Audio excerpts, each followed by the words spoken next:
السلام علیکم ورحمۃ اللہ وبرکاتہ۔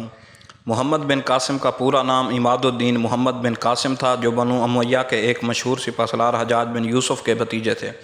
محمد بن قاسم نے 17 سال کی عمر میں سندھ فتح کر کے ہندوستان میں اسلام کو متعارف کرایا اور ہندوستان میں اموی مہمات کا افتتاح کیا۔ اس عظیم فتح کے باعث انہیں ہندوستان پاکستان کے مسلمانوں میں ایک مسیحا کا اعزاز حاصل ہے۔ اس لیے سندھ کو باب السلام کہا جاتا ہے، کیونکہ ہندوستان پر اسلام کا پہلا دروازہ یہیں سے کھلا۔ محمد بن قاسم 31 دسمبر 695 عیسوی میں طائف میں پیدا ہوئے۔ ان کے والد خاندان کے ممتاز افراد میں شمار کیے جاتے تھے۔ جب حجاج بن یوسف کو عراق کا گورنر مقرر کیا گیا تو اس نے سقفی خاندان کے ممتاز لوگوں کو مختلف عہدوں پر مقرر کر دیا۔ ان میں محمد بن قاسم کے والد بھی تھے، جو بصرہ کی گورنری پر فائز ہوئے۔ اس طرح محمد بن قاسم کی ابتدائی تربیت بصرہ میں ہوئی۔ تقریباً 5 سال کی عمر میں ان کے والد کا انتقال ہو گیا۔ بچپن ہی سے محمد بن قاسم مستقبل کا ذہین اور قابل شخص نظر آتا تھا۔ غربت کی وجہ سے اعلیٰ تعلیم حاصل کرنے کی خواہش پوری نہ کر سکے، اسی لیے ابتدائی تعلیم کے بعد فوج میں برتر ہو گئے۔ فن سپاہ گری کی تربیت انہوں نے دمشق میں حاصل کی اور انتہائی کم عمری میں اپنی قابلیت اور غیر معمولی صلاحیت کی بدولت فوج میں اعلیٰ عہدوں پر امتیازی حیثیت حاصل کر لی۔ 15 سال کی عمر میں 708 کو ایران میں کردوں کی بغاوت کے خاتمے کے لیے انہیں سپہ سالاری کے فرائض سونپے گئے۔ اس کے علاوہ محمد بن قاسم نے 17 سال کی عمر میں سندھ کی مہم پر سپہ سالار بنا کر ان کو بھیجا گیا۔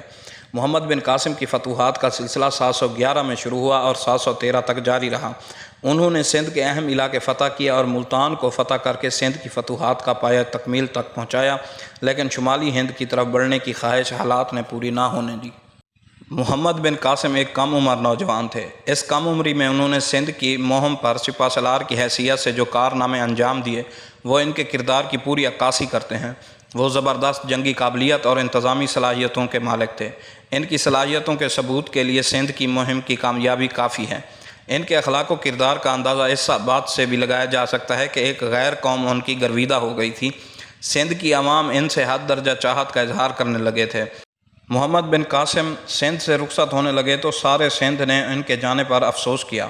ان کی وفات پر شہر کیرج کے ہندوؤں اور بدھوں نے اپنے شہر میں ان کا مجسمہ بنا کر اپنی عقیدت کا اظہار کیا۔ یہی ذکر فتوح البلدان کے مصنف بلازری نے بھی کیا۔ محمد بن قاسم کی شخصیت انتہائی پروقار تھی۔ ان کا اخلاق دوسروں کو جلد گرویدہ بنا لیتا تھا۔ ان کی زبان شیریں اور چہرہ ہنسمکھ تھا۔ وہ ایک باہمت، بامروت، رحم دل اور ملنسار انسان تھے۔ وہ ہر شخص سے محبت سے پیش آتے اور ان کے ماتحت ان کے حد درجہ عزت و احترام کرتے تھے۔ عام زندگی میں لوگوں کے غم بانٹتے تھے۔ انہوں نے ہر موڑ پر عقل و فراست کو پوری طرح استعمال کیا اور ان کا ہر قدم کامیابی کی راہیں تلاش کرتا رہا، اور ان کی بلند خیالی اور مستحکم ارادے ان کی کامیابی کی دلیل تھے۔